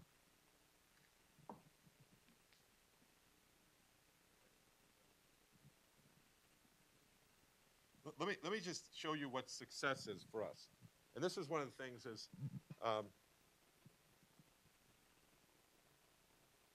what we want to do, this is Michael and I were talking about this before, is that, his is not the traditional accelerator. The traditional incubator. So what we found at MIT was that when we provide space for people, they tended to go like this. And this is a state of we're succeeding, but we're not super succeeding, but we're not failing, right? This is what I'm going to call state A. And so what we did is through this process and through our we call accelerator model is that we said that's not acceptable. What we're looking for are companies to achieve escape velocity, that they can leave and not be dependent on MIT. So this is state B. And that's a great state. We all agree. They have to achieve escape velocity. A actually is not a good state. And it's even a worse state than C, which goes like this and goes splat, right? And you say, whoa, no, that's losing. No, that's not acceptable. No, that actually is very acceptable. because either they said, I don't want to be an entrepreneur, then they go to another church, or they come out of here and they circle back here, and this is in essence what happened with my first company. And this iterative loop here is extraordinarily powerful, because that's what we're trying to teach people how to fish. So with this process and what we do with our accelerator, we force them to validate or invalidate their idea much faster than they would otherwise. This state right here is a dangerous state. You're taking great graduates from Georgia Tech, from MIT, and they're sitting out there, and they're just kind of in this state. And by the way, it's a great community, because we come in every morning and say, hey, how was that last night? We went karaoke. That was fun. Let's go out and have some coffee. And that's not what you want. We want a community that pushes each other along, and then they're kicked out of the house at a certain point.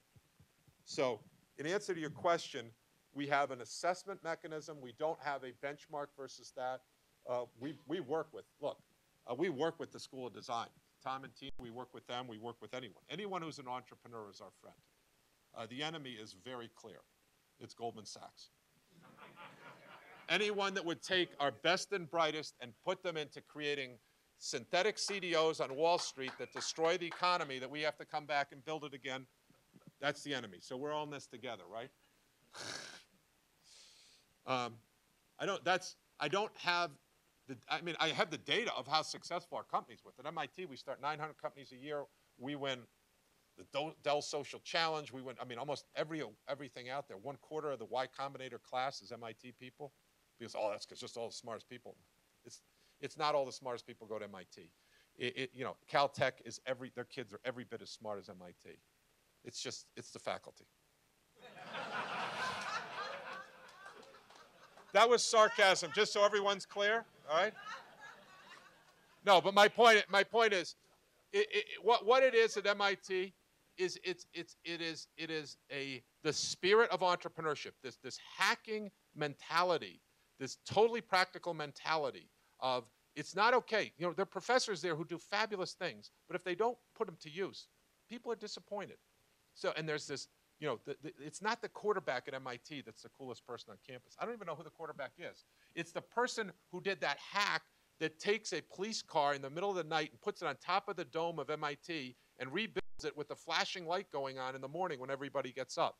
That person will live forever, right? It's that culture coupled with a rigorous process and ecosystem where they take these classes and then they go into competitions and they can go into an accelerator. It's a ramp. And then it is the faculty. Yes? Let me ask you a question. You mentioned about how 99% of the time you want to delight the user rather than design it. Yes. I did a startup years ago, nursing software, aimed at delighting the nurses, not until they would not get up and drive out and told them. Yeah. Love. But the CIO of the hospital was scared. Yeah. Yeah. Yeah. And when you look at Microsoft and Dell, they were not only delighting customers, they were not delighting users, they were delighting buyers. For that. So this is what we call, everyone hear the question? So what we're talking about is a multi-sided market. And the Google was an easy multi-sided market. It was a two-sided market. When you get into the medical area, it gets very complicated. You have patients, you have doctors, you have hospitals, you have insurance companies, right?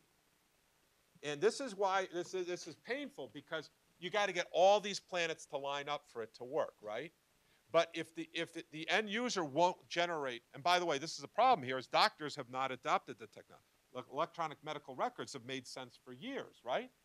But the dogs wouldn't eat the dog food. This is the case I use in the book. So you got to prove that the dogs are going to eat the dog food before we scale this thing up. But all these have to line up. But if it, at the end of the day, the end user won't use it and it won't generate, that's a necessary but not sufficient condition. You also need to have the economic buyer involved. Have you seen the book? There's these little diagrams, which I don't have. I have them on my computer here. But we go through and we say you've got to get the end user, you've got to get the economic buyer, you've got to get the influencer, you have people who have veto power, you have regulatory people. You have to think about the decision-making unit when you go back to this. in this step right here, 12. See 12, the decision-making unit? That's where you break it down. But it's interesting because once you understand this, you can take what you just did in medical. Like, part of this was out of necessity. I was teaching a class, and it started off with 20 in the class, and that's like 5 teams. And you can power through 5 business plans and learn what each one is. But all of a sudden, when you're dealing with 100 business plans in a semester, you cannot do that. You've got to be able to recognize patterns very, very quickly. And so my point to you is what you just described, we can apply that to medical, and then we can also apply it to, other businesses. And the question is the economic buyer the same one as the user, same one as the person with veto power, and the regulatory as well? And you survived the medical one. Are you going to do another medical company? Yes, sir. Yeah, I wanted to ask you about the human aspect of building companies and entrepreneurs. Yeah. And you focused a lot on the process. But what about these teams gelling, working together, infighting, all the human parts of starting a company? Do you spend time with your team? Yeah, we do. This book, so everyone hear the question? So there's 2 fundamental issues when you start a company, right? And everyone says, oh, it's financing. It is not financing. It is not financing. Just so we're clear. If you want to raise money, what's the best thing you can do? Build a great company and have a great team, right? And so, when the 2 things to start a company are like, it's team and get a great product. And the product, the process that we have here of the 24 steps helps you with that. What I say in this, that there's more to a business than 24 steps. And what I did not write is this. Now, we talk a lot about this and how you need to have a diverse team. You need to be able to have comment. And how do you do that? How do you split up equity? And what are the roles of the technical person, the business person? And now more and more, it's the hacker, the technical person, and the hustler, the business person. But today, you need more than just that. When you look at the rise of New York City, London, Berlin, San Francisco, some of the fastest growing places, it's about not so much the technology anymore. It's sure about the business, but now there's this user experience, design element. So you need more than just a hacker and a hustler. You now need a hipster as well to help you with this kind of artsy type of thing to work with them. So that whole issue with team and how you split up equity is something that we deal with. We have a whole separate course. There's a guy named Matt Marks, and there's a book by a guy named Noam Wasserman, which is what we use, who's from Harvard. And it's called Founders' Dilemmas, How Do You Split Up Equity? And that's a good book. I mean, that is a rigorous book on this topic. It's not as prescriptive as the approach that I take. He's a real intellectual. I'm just a pseudo-intellectual. I need kind of frameworks to go through it to make it easy. And by the way, those are not cartoons in the book. They're business illustrations, just so we're clear. But you're absolutely right. And this team thing is incredibly important. And there is data out there. This, I don't know if anybody's seen the article. I wrote 6 whopping lies that are told about entrepreneurs. There's this lie out there that entrepreneurs are singular mercurial individuals. That's what we call up north bull spit. I better be careful down here. The data doesn't back that up. In fact, if you have 2 founders, you're more likely to succeed than 1 when we're talking about innovation driven, and 3 more than 2, and 4 more than 3. And people, oh, that's crazy. You have to manage all that. No, it turns out that there's some data on this, and Noam goes into that, and there's another guy named that we have called Matt Marks, and he teaches a course on this. And it's very, very important stuff. And I don't mean to minimize that, just so we're clear. But as I said at the beginning, to qualify the book is about launching a new venture, the product process of it, not so much about the team. In our class, we go through the team with Noam Wasserman stuff, and Matt Marks does. Yes? Can you talk a little bit about how the process, the steps would be different for a physical consumer good product versus software? Yeah, that is a huge difference. When you look at this is both, and when you look at the lean, it emphasizes the digital stuff. But my students build mostly I shouldn't say mostly, at least 50%. This applies to physical products. It applies B2B, B2C. It applies to medical. When you use the process, it applies to energy. No, the difference is that when you're building hardware, you can't just like throw minimum viable product out there. You know, some of my people say it's crazy. You know, that kind of stuff. You hear some of that talk. Oh, if you're not embarrassed by your product, you can't do that when you're Julia Hu starting Lark Technology, because you got to send it over to China and they got to make 10,000 of them. So you can't just say, oh, let's just throw that out there. You've got to do more iterative loops up here and up front. So there's more investment. So more looping up front in the process. I don't know how I go back and forth, but you know what I'm saying. You can get more IP in that, but I tell you, more and more, you have to be careful about the hardware business. You want to tie it to the software business as well. You know, if you're all hardware, it becomes easier to mimic that, to steal it. I'm not discouraging hardware. I think the hybrid, if you see where Microsoft's gone, they were all software, they're hardware, but if you're all hardware, you got to combine the two of them. You have a more complicated core. Yes, sir. Yeah. Yeah. Yeah. So did everyone hear the question? The makers movement. So this is where you go and make stuff. So we obviously, you know, I don't know whether you have a big makers movement down here, but yeah. At MIT, it's huge. I mean, that's what we're building, a maker space within ours. How do you put stuff to use? It motivates people to kind of come and get involved in entrepreneurship. Yeah, we're very much into that. What was the question?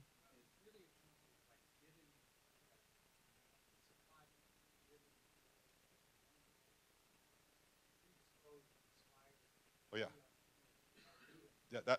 That's exactly right. So we have a maker space to help bring them in, engage them, and show that. But then once they realize they want to sell it, then they realize there's a lot more issues to it. Then they start moving back. But the maker space, in some ways, kind of pulls them in, and it's fun. I mean, it's great to have people around like that. There's a lot of creative irreverence in that. Yes, sir.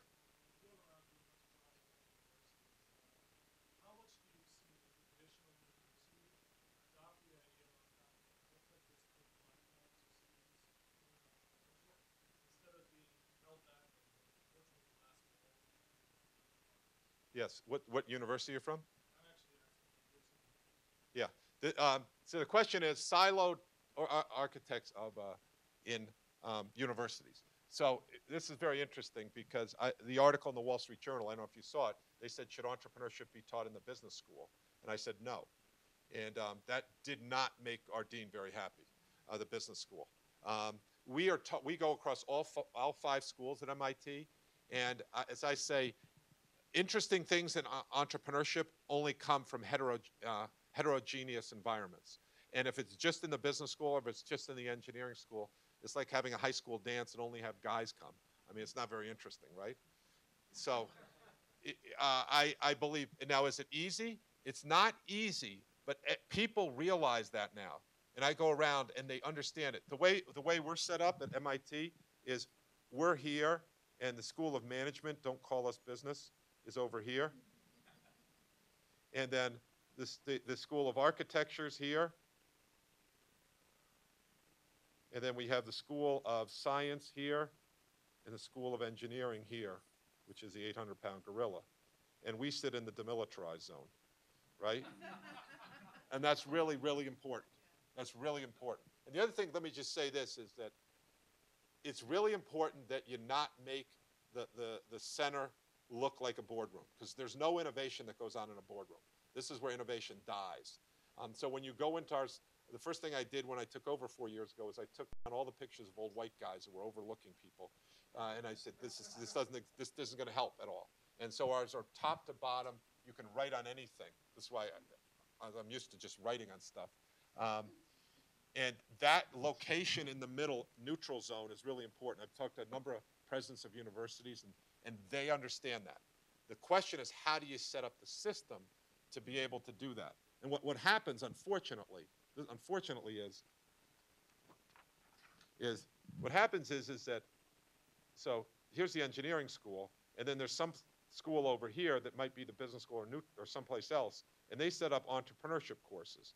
And all the students say, wow, these are great entrepreneurship courses. So they go over here, and then they sit down and they take these classes, you know, on entrepreneurship. And then at the end of the year, the head of the engineering school says, oh, tell me, Mr. CFO, how are we doing? He says, well, we're minus $200,000 on our budget. He says, 200, how'd that happen? I was watching. He says, well, when all of our students went over there and took these entrepreneurship courses, the money went with them. He said, I know how to fix that. We're going to teach an entrepreneurship class. It's called Storytelling 101, right? And we're going to solve that 200. And that's exactly what I would do if I was the dean of the engineering school, and probably everybody else in here. It isn't the right thing to do. But that balkanizes entrepreneurship education, which is the worst thing. Yes, sir. Yeah.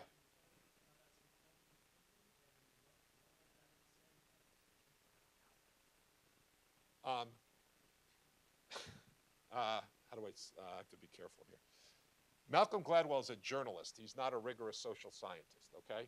And if someone once asked him, how do you back this up? He said, look, I don't. I sell books. I'm not up for tenure, right?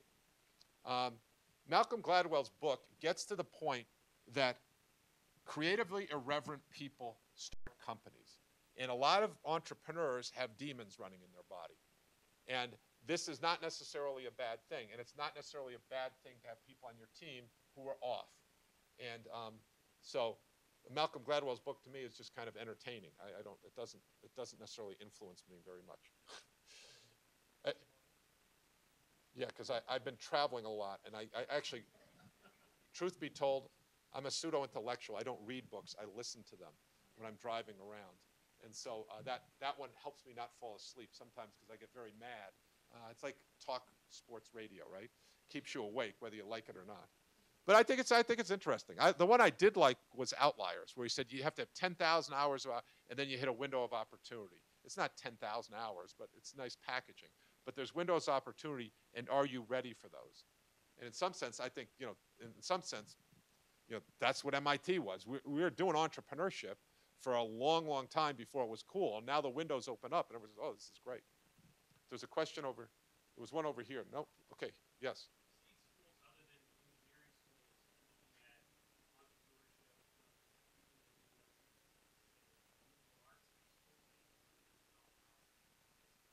Absolutely.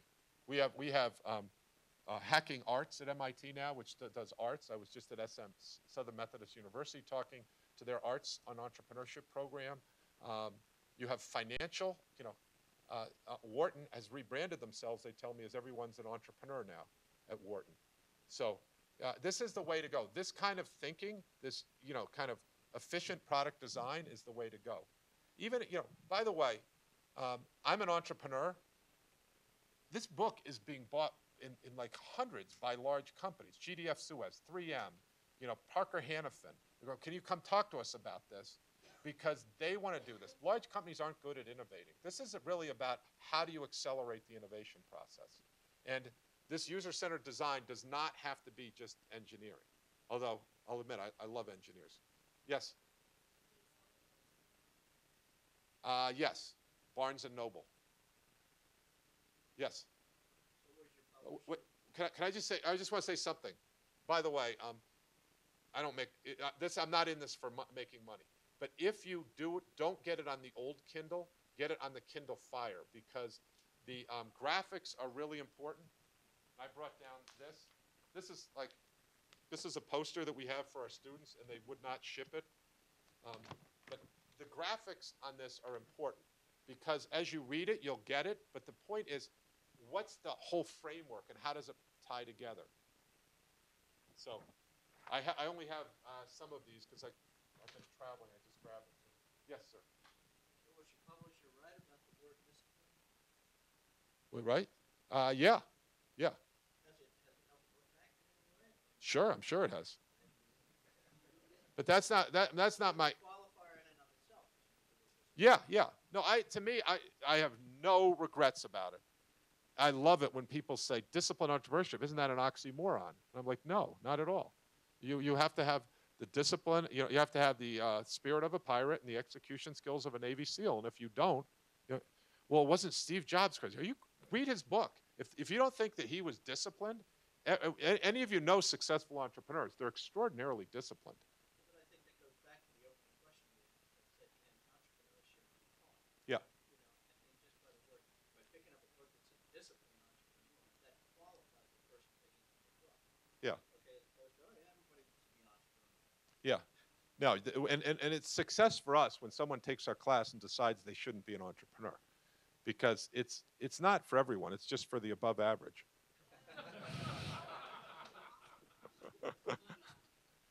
But I'm not completely facetious about that for anyone who's been an entrepreneur. I love entrepreneurship because, and that's why I'm going over this Fran Tarkenton show afterwards. I love sports. I mean, I love beating David's ass on the basketball court because it's a perfect meritocracy. When I worked at IBM, I was always surprised that it was how people perceived you as opposed to what you actually did. And the beautiful thing about entrepreneurship is it's just like sports. You can go talk after the game, but you know what you got done, and everybody around you knows what you got done. And when you're doing a startup, it's not about how did I position it. Either you got it done or you didn't, and then you make payroll or you don't make payroll on Friday. Either you ship a product or you don't ship it. Either they return the product and they're not happy. You can't just make this stuff up. So I think my publisher is pretty happy, though. But, by the way, I'm under no illusion that what I do is I have the best job in the world right now. For someone of my stage in life, I have the best job in the world because I have the MIT banner flying above me. And that's, I'm probably the same thing at Georgia Tech. What? Yeah. And, I go around the world and I tell my students this. I said, don't you ever blow it, because when you go around, you've got these big 3 letters flashing on your forehead, and they say MIT, and you might not see them, but they're there. And so everybody assumes you're brilliant until proven stupid, so don't blow it. So MIT I have a fabulous platform which to do with the people I work with. I mean, these people that I was pointing out here, these are the best in the world. I went through the people that I get to work with. They wrote the first book on entrepreneurship, taking it seriously. They're tenured faculty members in science from Oxford and Harvard, and got the first medal from Cambridge. Anyway, I'm sorry. How did I get off on that? It was a squirrel. Yes, sir.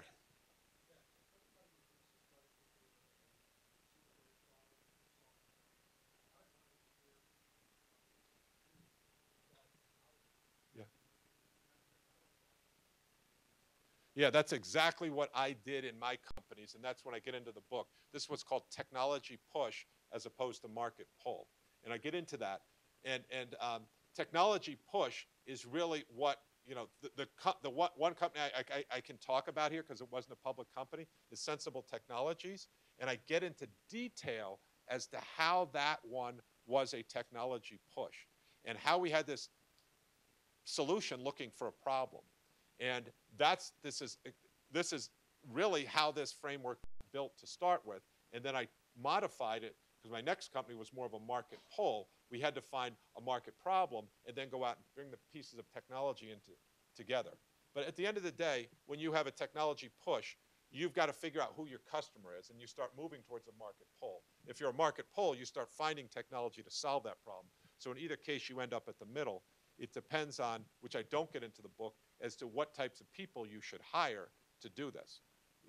If you're a bunch of geeks, then you got to get a business person to kind of hustle and bring this together. You got to get a systems integrator, someone who'll go out and do a lot of this, walk in the customer's shoes, primary market research. Yes? Where in the process do you put in sort of a pivot? You've done all this work, I guess it's Yeah. supposed to avoid having these pivots. No. No. Pivot. I think that was one of those tools, a pivoting wrench. Was that right? Pivoting is simply changing, is altering your strategy. It's iterating. That's all it's, that's all it's been. Pivoting, and that's what these iterative loops are. You're figuring out what you do as you go through this. It's not, pivoting is like we have to change everything usually. Usually it's we got 3 planets lined up. If we can just whack this planet over a little bit here and move this one over, it could work. And so that's what these iterations are in here. And I don't have all the iterations, but when you go through, you'll see that each step, you know, there's no way you're going to go through this whole thing in a serial manner. Is when you find something out, you go back and you alter something before, and that strengthens your foundation. Yes?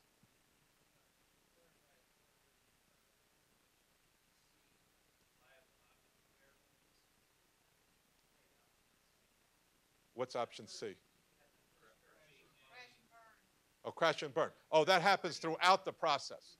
That can happen here at 4, when all of a sudden they found out that their market was $100,000 per year, and we went through it over and over again. We said, you guys, that is not one. And that team, by the way, did that so quickly that we had a 90-day program. They figured that out so quickly that they went through and did another loop that came out, and it's a fabulous company. They took these 2 PhDs, and they have something to coat pipes and wires so that they don't freeze. And the water doesn't stay on it, they don't freeze. And so you can do it at any point. You might come all the way down here, you know, you might come all the way to here with electronic medical records and find out, you know what, the dogs ain't gonna eat the dog food. The doctors are not going to implement electronic medical records. They're just not gonna do it. You can try to convince them, but they're just not gonna do it. So you might come all the way down here and find out that it doesn't work. But the point is to invalidate your idea as soon as possible. Another question back there? Yes?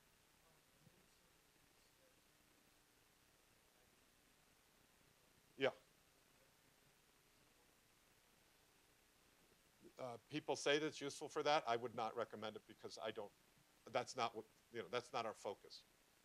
People say that, yes, this whole thing of having a persona, you know, that I say, great, go off and you can use it. The warranty is not valid. Yeah, some of this stuff is just basic common sense. When you read the book, probably experienced entrepreneur, 80% of this stuff, you're going to say, of course, of course, of course, of course, of course. Oh, wow, I didn't think about this. That's a nice way to kind of, but the point is there's a framework here that you kind of go through and you know how to iterate. And the other thing is that there becomes this common language. And this, you know, and so by the way, this just is the holy grail of specificity, how generalities don't work, how you have to get to real specific stuff. And this just says how we kind of iterate to get to solutions, spiraling innovation. And this just shows how things are linked together, how you take the persona, the number 1 priority, then you put in the quantified value proposition. Then we talked about competitive positioning and how you have to be up here and your core needs to support that. All this stuff, my first company was a systems company, so I think in a systems way. And I think that's very important. This is Ashmarya, and action will set you free, not truth. If you're sitting around just reading this book for days on end, that's not the right way. You got to get on the field and do something. But the point is that it's common language now that we can talk about. Because going to the point where the class went from 5 teams to 50 teams in a semester, all of a sudden I need to be able to say to them, what's your cost of customer acquisition? Business model. And I couldn't say, what do you mean business model? And they were saying one thing and I was saying another. We have to have a common language that we can all build on, and hopefully there'll be a lot of other things that are done as well. Yes? Can I have one of them? Yes. Awesome. Well, my publisher said, did you buy a book? I will. Okay. Okay, then you get one. And we have swag. I brought swag down. I grabbed swag and brought it down here. Swag. Yeah, everybody likes swag.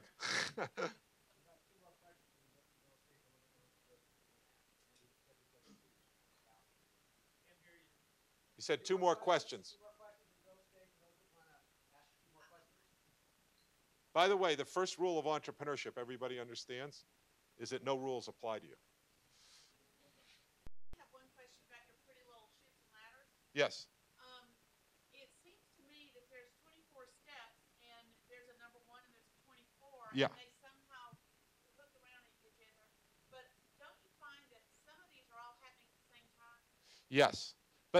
But see, this is the problem. Like when I'm trying to help these companies, if they're trying to do too many things at once, you're not doing anything. So are you Well, trying to, through this, are you trying to get them to slow down in their thought process and focus on any one particular thing?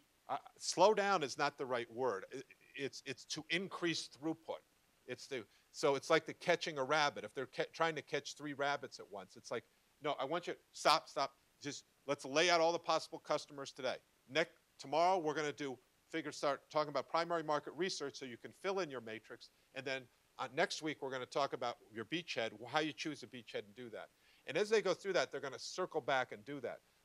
But the problem is that people were kind of doing too many things at once, and they were missing gaps in it. And by the way, not just them, me. When I did this, all of a sudden I realized, and I use sometimes, by the way, I use some case studies. I use, have you ever seen Dollar Shave Club? Any of you seen the Dollar Shave Club? So I use that as a case study, as someone who kind of went down here, and it seemed like they were flying, but they had missed a step or two. And by going down there, all of a sudden they showed the whole world what to do, and they hadn't built up their core and gotten strong competitive positioning. And in fact, it turned out they didn't even know who their persona was. And so Dollar Shave Club essentially is blown up, and now there's other people who are going to take over that market. So I think that it's systematic way is the way to go about it. I think it's not a serial processing, but there's a sequential processing that you will then go back and handle it. But trying to do too many things gets back to the catching a rabbit problem. Yes?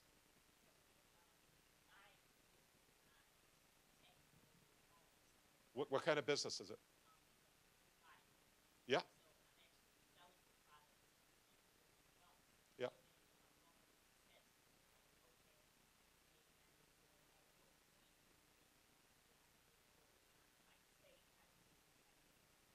So, yes. So what happens is, so we also do regional entrepreneurship. We do regional development of entrepreneurship, building entrepreneurial ecosystems. So take Scotland. So we go in and we've trained entrepreneurs in Scotland how to go back and revisit their businesses and to make them more robust so that they can really become truly IDE companies and not just be local selling. So something like yours would be very similar to what they had. They've got area and aroma, and they do this. But did they think about who their customer was, what the persona of that customer was, what other products could they sell to it? Because once you know your customer, you go through and you make that. And then how do you increase the lifetime value of the customer? Well, once I know my customer, this is a Dollar Shave Club. Their persona should have been the investment banker because they didn't have a lot of time. They wanted to die. They liked the kind of theme that they had. So if you're selling them dollar shave, they weren't a dollar by that, but shaving blades, to say, well, why don't sell them some aftershave? Why don't we sell them some other stuff? Then your lifetime value of the customer starts going up.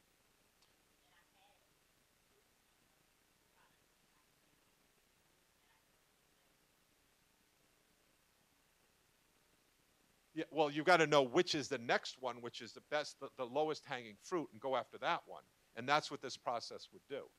And then raising money, I mean, what I say in raising money is, VCs are fine. Angels are fine.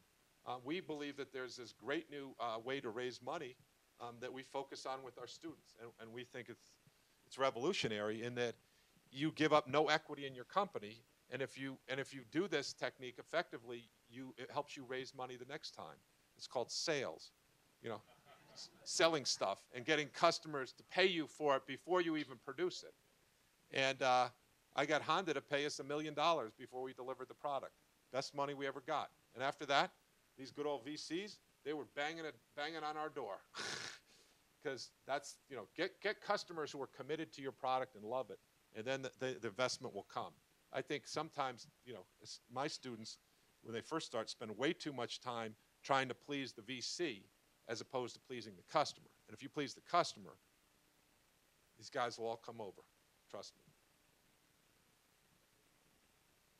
Yeah.